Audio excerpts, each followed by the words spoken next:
हमारे देश में भाभी माँ थी, अब भाभी जान हो गई। कैसे हो गई? क्यों किया गया ये? भाभी माँ समान होती है, वो आप लोग मजाक उड़ाते हैं, अरे समान होती है। हाँ, ये सब बातें आती हैं। आती है।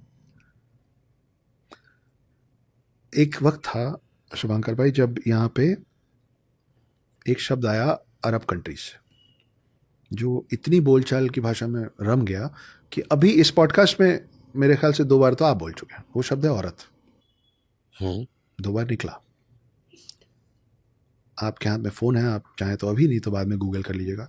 जैसे एक अंग्रेजी का शब्द है बार्क। बार्क का मतलब भौंकना भी होता है। अभी रिसेंटली मुझे किसी ने गुस्से में बोल दिया था कि I can only speak when you will stop barking. बड़ा हर्ट हो गया था। तो एक होता है भौंकने वाला बार्क, दूसरा होता है पेड़ का मेन तना, उसको भी बार्क कहते हैं, है ना। एक शब्द है दफ़े, दफ़ा। वो दफ़ा 2-3 तरीके से होता है। एक, कितने दफ़े दिल ने कहा, दिल की सुनी कितने दफ़े। एक दफ़ा ताजराते हिंद। और एक होता है दफ़ा हो जाए यहाँ से। उस एक दफ़ा का 3 मतलब होता है।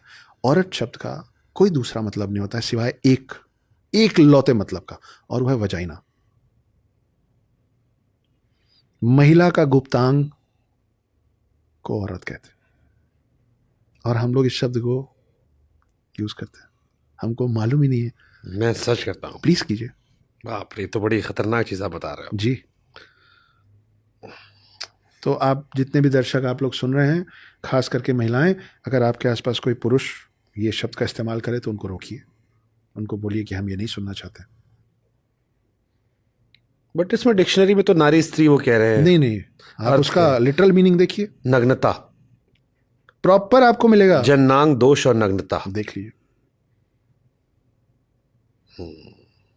अब आप सोचिए कि इस शब्द की वजह से आज भी उस तरीके के देशों ये में, आप जो कह रहे थे, औरत शब्द मूल रूप से अरबी शब्द औरह से आया है, जिसका अर्थ है दोष, अपूर्णता, गुप्तांग, यौनांग, जननांग।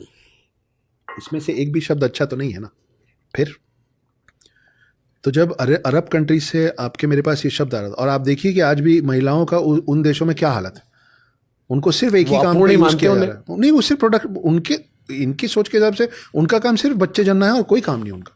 उनको पढ़ने की आज़ादी नहीं है, उनको घूमने की आज़ादी नहीं है, उनको वो अपना बुर्का नहीं हटा सकती, वो अकेले कई देशों में बिना पुरुष के महिला अकेले बाहर नहीं जा सकती, गाड़ी नहीं चला सकती, पता नहीं क्या क्या।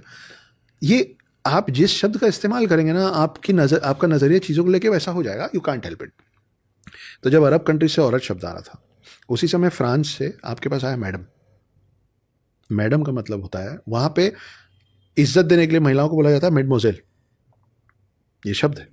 मैडम उन महिलाओं के लिए बोला जाता था जो अपने देह का व्यापार करती थी अपना घर चलाने के लिए, प्रोस्टिट्यूट्स, वो थी मैडम। आज की डेट में हमारे स्कूलों में बोला जाता है good morning madam, good afternoon madam, good evening madam, good night madam. हर कोई एक दूसरे को मैडम बोल रहा है। अधिकारियों को मैडम सर, हाँ मैडम बोल रहे हैं ना। जब फ्रांस से ये मैडम शब्द आया हमने अपना लिया, जब अरब से औरत शब्द आया हमने अपना लिया, उस समय आपके देश में, हमारे देश में एक अनजान महिला को देवी जी बोल के संबोधित किया जाता था, जो आज भी बच्चन साहब के विषय में बोलते धन्य आप देवी जी। वो शब्द छोड़ के हमने ये शब्द उठाया हुआ है। लेकिन आज की डेट में अगर किसी मॉल में कोई महिला घूम रही है, एस्केलेटर पे उतरने का सोच रही है और कंफ्यूज्ड है कि नीचे वाला फ्लोर घूमूं कि इस फ्लोर पे एक राउंड और लूं, और मेरे जैसा आदमी कुर्ता पजामा पहन के आके पीछे से बोलेगा ना एक्सक्यूज मी देवी जी, तो वो महिला सबसे पहले पलट के बोलेगी गंवार कहीं के, देवी जी दिख रही हूं मैं तुमको, इज्जत देना नहीं चाहिए। तो ये तो हम लोग की कमी है ना।